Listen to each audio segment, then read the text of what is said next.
আসসালামু আলাইকুম। কাছে দূরে যে যেখানেই আছেন আশা করি সকলেই ভালো আছেন। আমিও আপনাদের দোয়ায় আলহামদুলিল্লাহ ভালো আছি। সুইট হোম অ্যান্ড নেচারে আপনাদের স্বাগত জানাচ্ছি। আজ আমি হাজির হয়েছি আমার বেডসাইড কর্নার কিভাবে সাজিয়েছি এবং আমি আমার হ্যাঙ্গিং সেলফটি কিভাবে সাজিয়েছি সেই ভিডিও নিয়ে।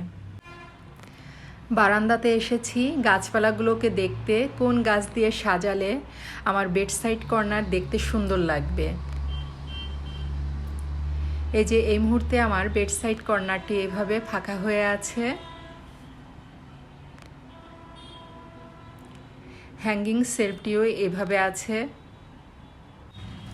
তারপরে আমি কিছু গাছ দিয়ে এবং কিছু শোপিস দিয়ে সেলফটি সাজিয়েছি, কিন্তু আমার মনের মতো হয়নি। এজন্য আমি আবার পুনরায় সাজাবো।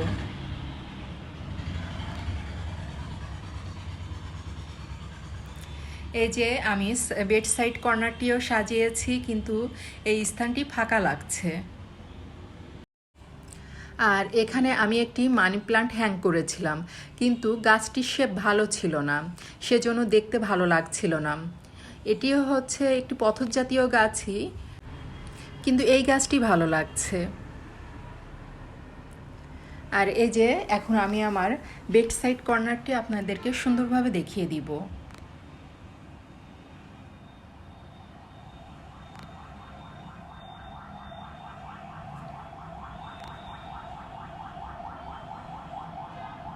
এই যে এখানে আমি একটি ফুলদানিতে ফুল রেখেছি, বেগুনি কালারের ফুল।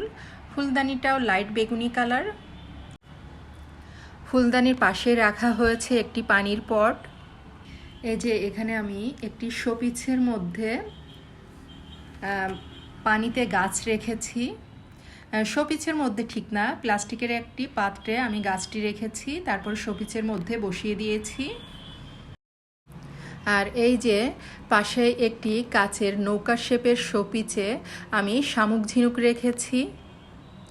শামুক ঝিনুকগুলো তো আমার অনেক পছন্দ, যারা আমার ভিডিও আগে দেখেছেন তারা জানেন। আর এই যে সাইড টেবিলের উপর আমি একটি কাপড় দিয়ে দিয়েছি।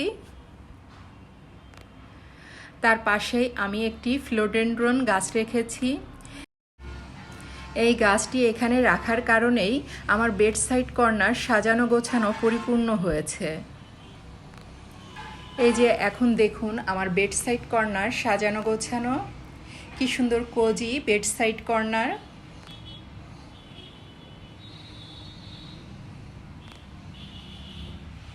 দেখুন আমি সাইড টেবিলের উপর যে কাপড়টি দিয়েছি বেডশিটের সাথে মিল রেখেই দিয়েছি।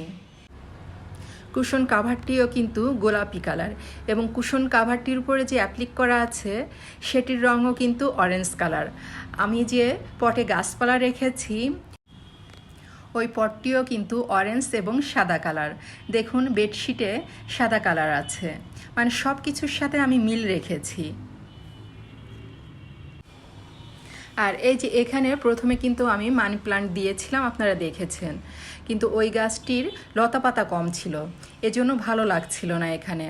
আর এই গাছটির পাতা কম হলো, ছোট ছোট হলেও লতা পাতা অনেক হওয়াতে এই জায়গায় ভালো লাগছে দেখতে, সেজন্য পরবর্তীতে এই গাছটি দিয়েছি এখানে।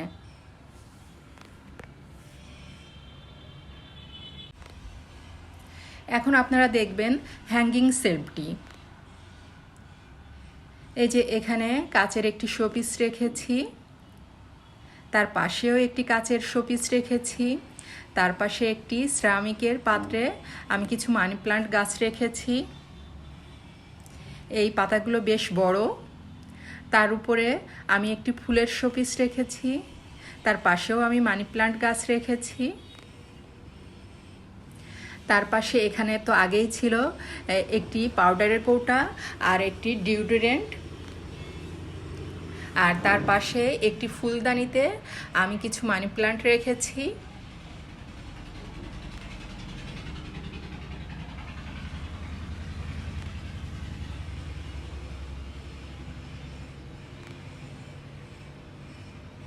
আর এই যে মাঝে আমি কিছু ছোট ছোট বোতল দিয়ে সাজিয়েছি। বোতলগুলোর ঢাকনা কিন্তু কালারফুল হওয়ার জন্যই বেশি সুন্দর লাগছে।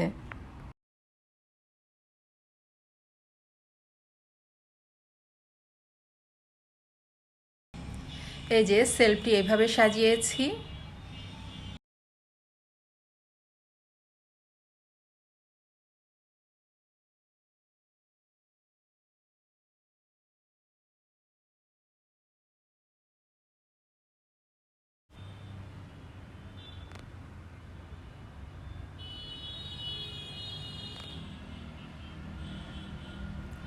এই যে একটু দূর থেকে আমি আমার বেড সাইড কর্নার সাজানো আপনাদেরকে দেখাচ্ছি।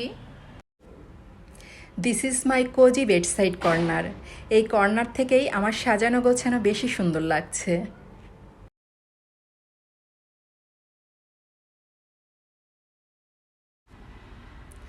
আমার মতো আপনাদেরও কি এই কর্নার থেকেই বেশি সুন্দর লাগছে আমার সাজানো গোছানো? অবশ্যই কমেন্ট করে জানাবেন। আমার সাজানো গোছানো যদি আপনাদের বিন্দুমাত্র ভালো লেগে থাকে, প্লিজ লাইক, কমেন্ট, শেয়ার করতে ভুলবেন না। আর যদি আমার ভিডিও নিয়মিত দেখতে চান আপনারা, তাহলে অবশ্যই সাবস্ক্রাইব করবেন। তাহলে আমি ভিডিও ছাড়া মাত্রই আপনারা নোটিফিকেশন পেয়ে যাবেন। আজ এ পর্যন্তই। নিজের মনের যত্ন নেবেন, নিজের শরীরের যত্ন নেবেন, নিজেকে হিংসা এবং অহংকার মুক্ত রাখার চেষ্টা করবেন।